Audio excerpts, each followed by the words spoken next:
Have you ever walked into a room and instantly felt smaller? Not because you changed, but because someone else treated you like you didn't matter. It's one of the worst feelings, being disrespected. It attacks our dignity, our self-worth. And if we're not careful, it starts convincing us that we deserve it. Today, I want to give you something you can carry for the rest of your life. 5 ways to handle people who don't respect you and still hold your head high. Because your value is not up for debate. Not by them. Not by anyone. Let's begin. Every interaction we have with another person is an agreement. Sometimes it's spoken, often it's silent. But every time, we are setting a standard for how we are willing to be treated. The truth is, respect doesn't start with other people. It starts with us.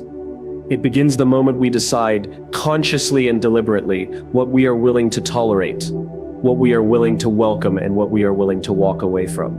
Too many of us wait. We wait for someone else to show us respect before we feel it's okay to ask for it. We wait for someone to treat us well before we believe we deserve it. But that's not how it works. Respect is not a prize you earn after years of hard work. It's a boundary you create right now. If you allow people to speak to you in a condescending tone, they would. If you allow people to ignore your needs, they will. And over time, those small allowances become the blueprint for every future interaction you will have. Not just with that person, but with others who sense the energy you project about your own worth. Setting the standard doesn't mean picking a fight. It doesn't mean raising your voice or being unkind.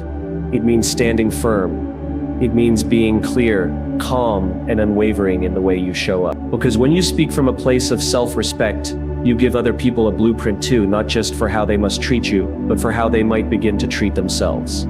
Think about Rosa Parks. That one day, on a bus in Montgomery, Alabama, she didn't just decide not to move because she was physically tired. She wasn't. She was tired of giving in, tired of accepting less than what her dignity deserved, tired of allowing a broken system to tell her that she was less. In a single, seemingly small moment, she set a new standard. Not just for herself, but for an entire generation. She said, without shouting, without lashing out, no more. And that no, that line she drew, was more powerful than 1,000 speeches, because she decided that her worth was non-negotiable. And in doing so, she ignited a movement that reshaped a nation. We don't need a national movement to set our own standards. We need a moment of courage. One moment when, instead of shrinking or staying silent, we calmly say, I don't accept being spoken to like that. One moment when we look someone in the eye and say, that's not okay with me. One moment when we choose our dignity over our fear of being disliked, misunderstood, or judged. This is not about being combative. It's not about putting up walls. It's about standing tall in who you are, knowing that you are worthy of respect, love, and decency. Not someday, but today. And it's about realizing that the way people treat you is often a mirror of the way you treat yourself. If you believe you are valuable, you will not allow yourself to be devalued. If you believe you are worthy, you will not allow yourself to be dismissed.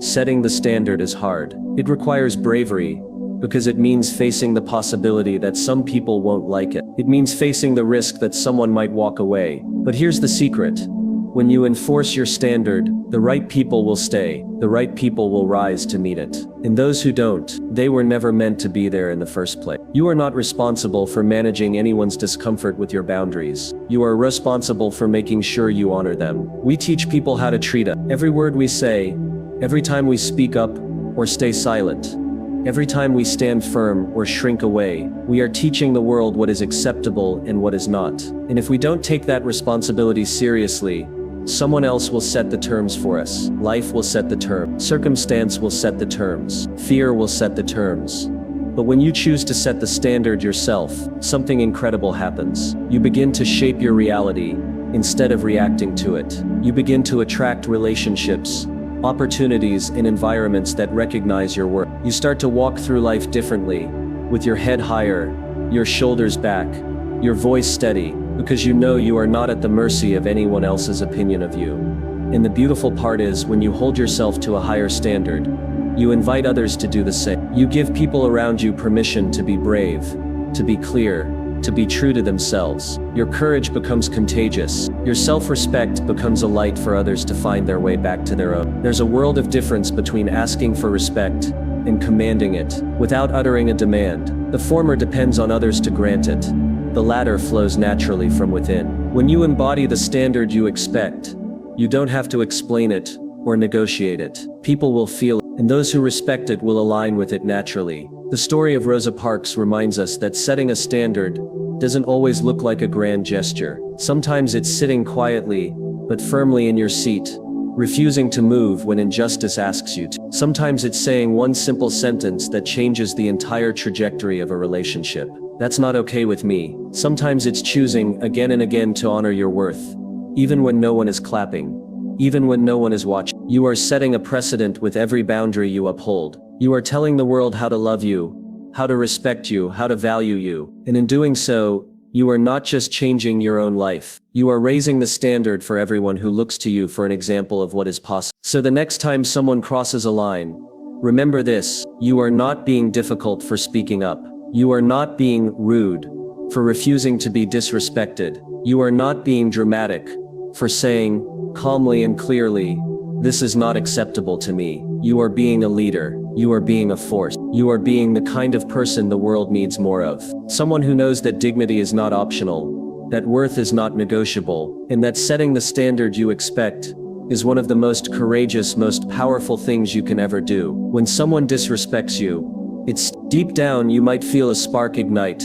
a desperate desire to work harder, to prove yourself, to win them over. You start replaying conversations in your head, tweaking your words, imagining different outcomes, wondering what you could have done differently. It's a trap so many of us fall into without even realizing it. We believe that if we just show them how good we are, how hardworking, how deserving, they'll finally acknowledge our worth. We imagine that their approval will be the key to unlocking our confidence, our peace, our future. But here's the reality: chasing approval from someone who refuses to respect you is like standing in a barren field, pouring water on a dead plant, hoping against all odds that it will somehow come back to life. No matter how much of yourself you pour out, no matter how long you stand there, no matter how sincere your efforts, nothing will grow. The problem is not with the water. The problem is not with the gardener. The problem is with the soil itself.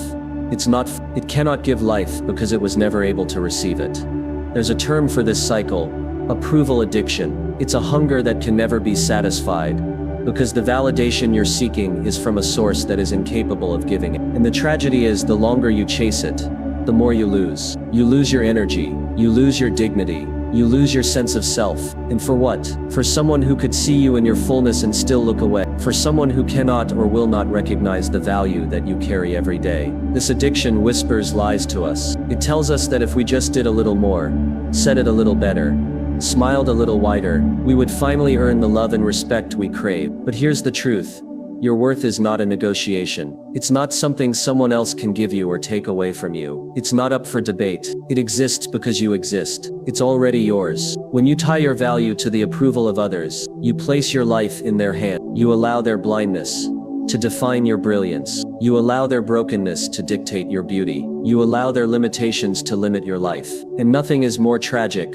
than living a small life because someone else couldn't see how big your spirit truly is. Instead of pouring your precious time and energy into people who refuse to see you, invest in those who already do. Choose your audience wisely. Find the people who, when they look at you, don't see you as a project to fix or a problem to solve, but as a person to celebrate. Find the ones who lean in when you speak, who honor your journey, who remind you that your dreams are not too much, your heart is not too fragile, your light is not too bright. There is a profound freedom that comes when you stop performing for the wrong audience. When you realize that you don't need everyone's permission to be valuable, you begin to live differently. You stop shrinking yourself to fit into spaces that were never meant for you. You stop apologizing for the parts of you that are bold and brilliant and breathtaking. You stop explaining yourself to people committed to misunderstanding you, and you start standing tall in your truth, even if you stand alone for a little while. Because here's another truth: the right people will find you, and when they do, you won't have to hustle for their approval. You won't have to water dead plants. You won't have to exhaust yourself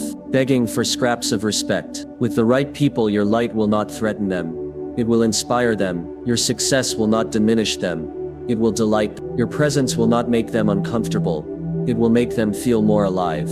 But you have to make room for them. You have to let go of the dead plants to make space for the flourishing garden. You have to unclench your fists from the relationships that drain you so you can open your hands to the ones that nourish you. You have to believe, deep in your bones, that you are already enough, already worthy, already valuable, not because someone said so, not because you earned, but because you are. The temptation to chase validation will always be there. It's human to want to be seen, to be known, to be loved. But the real work, the courageous work, is to see yourself first, to know yourself first, to love yourself first. Only then can you discern who is truly worthy of sharing your journey. So when someone disrespects you, don't tighten your grip. Don't try harder. Don't water the dead plant. Instead, pause. Take a deep breath. Remember who you are. Remember that your worth is not waiting on their recognition. Turn your gaze to the people who are already clapping for you.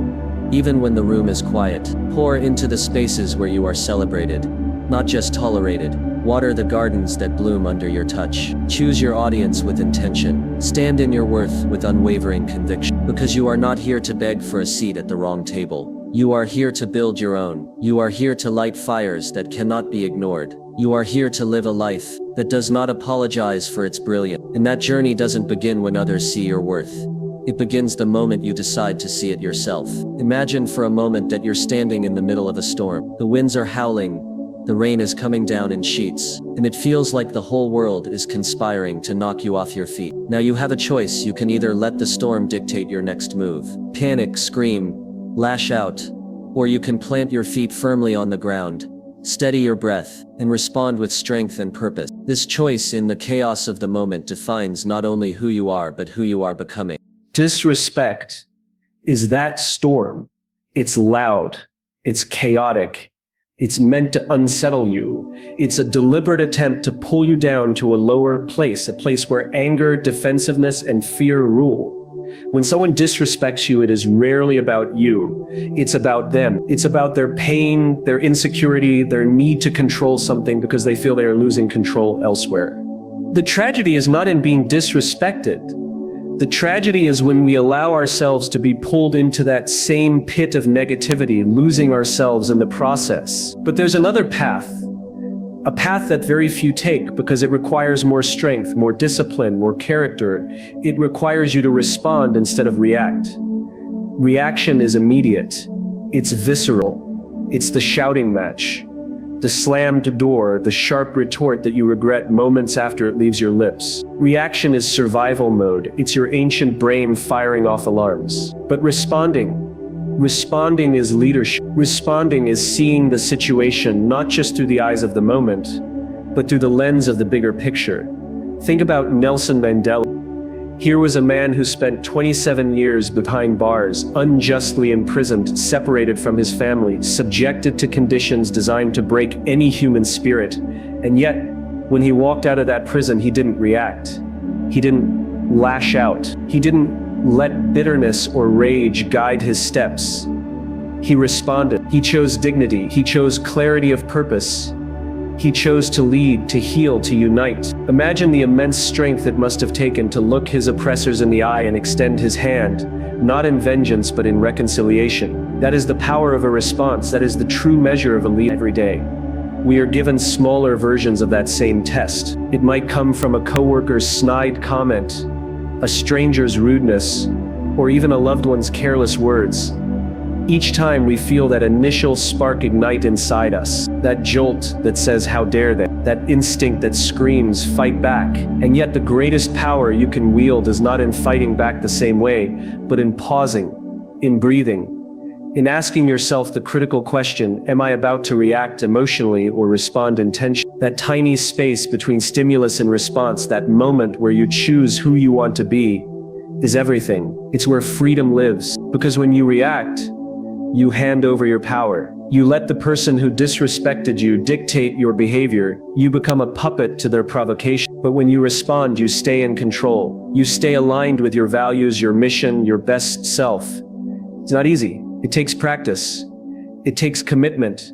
It takes courage, because responding means absorbing the blow without throwing one back. It means standing firm in your self-worth, even when someone else tries to tear it down. It means believing that your future, your potential is too important to waste on a temporary emotional outburst. So the next time you feel that heat rising in your chest, that flush of anger in your face, that tightening in your jaw. Pause, just pause. Count to 3. 1, 2, 3. Feel the space widen between you and the emotion. Feel yourself reclaiming your scent. Feel yourself becoming the kind of person that challenges the world not by matching its hostility, but by elevating it with your presence. Ask yourself, who am I trying to be? Am I trying to win an argument, or am I trying to win a life worth living?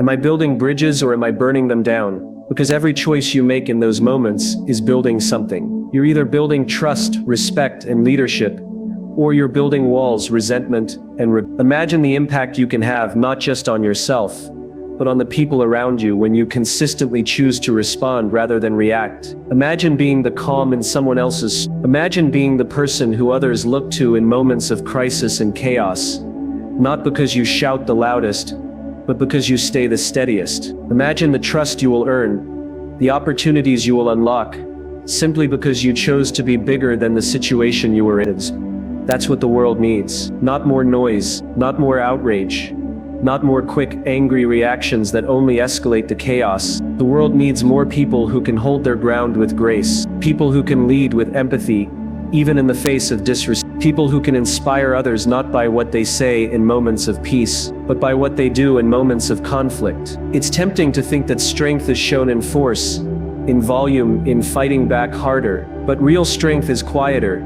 It's patient, it's resilient, it's the ability to stand firm in your truth, without needing to crush someone else's. It's the discipline to stay true to yourself, even when every instinct is screaming at you to do otherwise. Every time you respond instead of react, you're sending a message, not just to the world but to yourself. You're telling yourself that you are bigger than the moment, you are more powerful than your anger, you are committed to your highest potential no matter what challenges come your way. So when disrespect comes, and it will, see it for what it is. A test, a chance to rise, to lead, to shine. And when you pass that test, not with fists, not with fury, but with calm, composed strength, you don't just win the moment, you win your freedom, you win your future, you win yourself. There are moments in life when the most loving, the most respectful, the most courageous thing we can do is to walk away. We are wired to connect, to bond, to hold on. We have been taught that persistence is virtue and that loyalty is the highest. But what happens when the thing we are loyal to is hurting us? What happens when persistence becomes self-betrayal? We tell ourselves to stay a little longer, to try a little harder, to forgive one more time. We convince ourselves that maybe if we just sacrifice a little more, the broken thing will heal, the relationship will mend, the environment will change. But not everything can be fixed. Not every story has a redemption arc. And that's not a failure, that's life. It takes wisdom to know the difference between giving up and letting go. Staying in a place, a relationship, a situation that chips away at your spirit, your dignity, your sense of safety, that is not strength, that is slow erosion. There is an art to recognizing when the most respectful thing you can offer another person and yourself is distance, not punishment, not resentment, not anger, simply space. Space to breathe, space to heal, space to remember who you are outside of the hurt. We often mistake boundaries for barriers. We fear that if we create space, we are building walls that cut us off from love, from connection, from hope. But boundaries are not walls. Boundaries are bridges. Bridges to a life where we are whole in respect. Bridges to a life where we do not have to shrink to fit someone else's comfort. Bridges to a life where we no longer have to explain, justify, or defend our right to peace. There is real data that shows people who set strong personal boundaries report higher self-esteem and lower rates of depression. This isn't a coincidence. This is the natural outcome of choosing to honor yourself. You do not owe anyone unlimited access to your energy, your time, your heart, especially not those who diminish you, especially not those who take your light and offer nothing but shadow in return. Sometimes the most profound act of love is to say, I love you enough to let go. Sometimes the most powerful demonstration of respect is to say, I respect us both enough to create space. Sometimes the healthiest thing you can do is to choose yourself, even if it breaks your heart. And yes, it takes courage, tremendous courage, because walking away means facing the unknown. It means stepping into silence where there once was noise. It means trusting that the emptiness will not swallow you. but instead make room for something new. It means believing that your worth is not tied to who or what you can endure. It means trusting that you are already enough, even without the approval, the affection, the acceptance you once chased. We glorify endurance, we idolize perseverance, but we rarely celebrate discernment, the wisdom to know when the cost is too high. You were not born to endure a life of quiet misery. You were not born to keep patching sinking ships. You were not born to keep drinking from poisoned wells and calling it loyalty. You were born for life, for fullness, for joy. And sometimes the path to that life begins with a single brave step in the opposite direction. Leaving is not a failure. Leaving is not a weakness. Leaving is not selfishness. It is a radical act of self-respect. It is an offering to your future self, a promise that you will not spend your one precious life in places where you are not cherished. It is a reminder that your heart is too valuable to be handed over to those who would trample it. You are not abandoning them. You are choosing you. You are not burning bridges.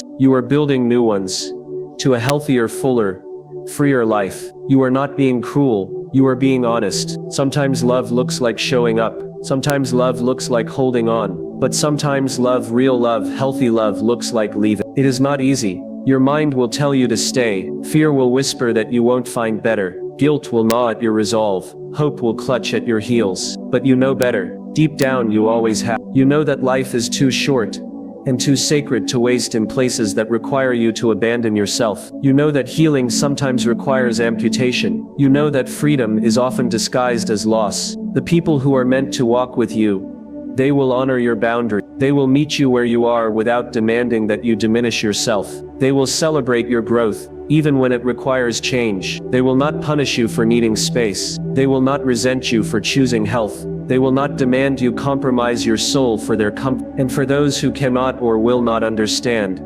bless them and let them go. Their inability to meet you does not diminish your worth. Their anger or disappointment is not your burden to carry. You can release them without hatred. You can part ways without bitterness. You can grieve what could have been and still celebrate what will be. There is a kind of quiet, fierce dignity in choosing yourself without apology. There is a kind of profound, revolutionary love in saying, "This is not where my story will end." There is a kind of holy strength in trusting that what lies ahead is better than anything you are leaving behind. You are allowed to outgrow places that once felt like home. You are allowed to evolve beyond relationships that no longer nourish your spirit. You are allowed to walk away from anything that asks you to betray your own heart. And you are allowed to do it with your head held high. This is not about abandoning people. This is about refusing to abandon yourself. This is not about rejection. This is about reclamation. This is not about bitterness. This is about choosing better. You deserve a life where you are loved without condition, respected without exception, and valued without compromise. Sometimes to create that life, you have to make the hardest choice of all, the choice to leave. And when you do, know this: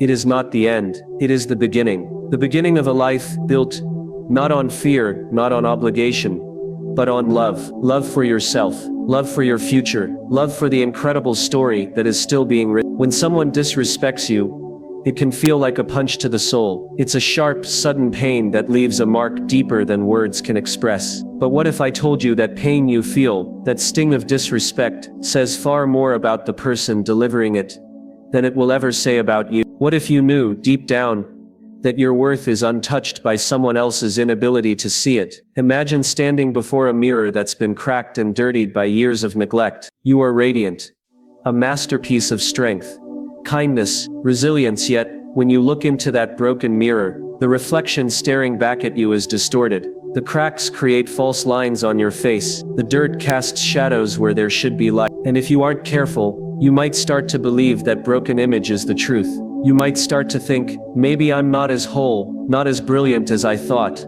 But the truth is simple. The crack in the mirror isn't your doing. The grime on the surface isn't your responsibility. The mirror cannot change who you are.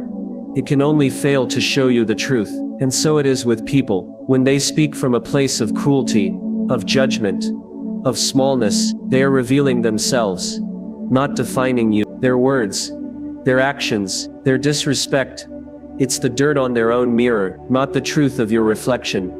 Sometimes people are carrying heavy burdens you can't see, wounds from battles they never fully healed from, fears that whisper to them in the dark hours of the night, insecurities that eat away at the edges of their self-worth. And instead of facing those monsters within, they turn outward, they project, they blame, they lash out, trying desperately to offload the weight they cannot bear. And if you aren't vigilant, you'll pick up those burdens as if they were yours to carry. But you have a choice, a powerful, liberating choice. You do not have to accept what was never yours. You do not have to wear labels others slap onto you in their own moments of weakness. You are not the sum of someone else's bad day, their unresolved anger, or their broken dreams. You are something much more resilient, much more sacred. Think about it. Every interaction you have is a page in the story you are writing about your life. And the way you treat others, especially when you have every reason not to, is the resume you leave behind. It's the legacy you carve into the hearts of those around you. When you meet rudeness with grace, when you respond to cruelty with compassion, not because they deserve it but because you deserve peace, you are building something that cannot be touched by anyone's bad behavior. You are showing the world the strength of your character. Meanwhile, those who choose to tear others down are writing their own biography with every harsh word and every selfish action. They are documenting the battles they refuse to fight within themselves. They are laying bare the cracks in their own mirror. And while their story may scream loudly in the moment, yours will echo quietly but powerfully across lifetimes. You are not responsible for the brokenness in others. You are responsible for how you choose to move through the world despite it. You are responsible for keeping your own mirror clean, for standing tall when others would rather see you shrink. You are responsible for remembering who you are when others forget, or never learned how to treat people with kindness. And I know it's not easy. I know there are moments when the weight of someone else's judgment feels almost unbearable. When you start to wonder if maybe, just maybe, they're right about you. But in those moments, I want you to picture that cracked mirror. I want you to remember that no reflection, no matter how distorted, has the power to redefine the masterpiece standing before it. You were never broken. You were never less. You were never the insult hurled at you across a crowded room, or the betrayal whispered behind your back. You are whole. You are worthy. You are a reflection of every kind word you've spoken, every hand you've extended in help, every wrong you've met with forgiveness, every failure you've risen from stronger than before. Their behavior is their biography, but your response is your destiny. You get to decide whether you will let someone else's wounds become your wounds, whether you will let their darkness cast a shadow over your light. And every time you choose to rise above, you polish your own mirror just a little bit more. You see yourself more clearly. You walk more bold. You inspire others to do the same. There is tremendous courage in refusing to internalize what was never meant for you. There is immense power in knowing that you are not what happened to you. You are what you choose to become despite. You are the author of your story, not the victim of someone else's narrative. So the next time someone tries to dim your light with their own brokenness, stand firm, smile if you can, wish them healing if you have it in you, but above all remember, their behavior reflects them, not you. Have always been, and will always be, far more beautiful than any cracked mirror could ever reveal. So here's the truth. You will encounter people who won't respect you. You will face moments that make you question your worth. But remember, your value is not situational. It is constant, unshakable. It existed before they walked into your life. It will exist long after they leave. Set your standard. Stop chasing approval. Respond with strength.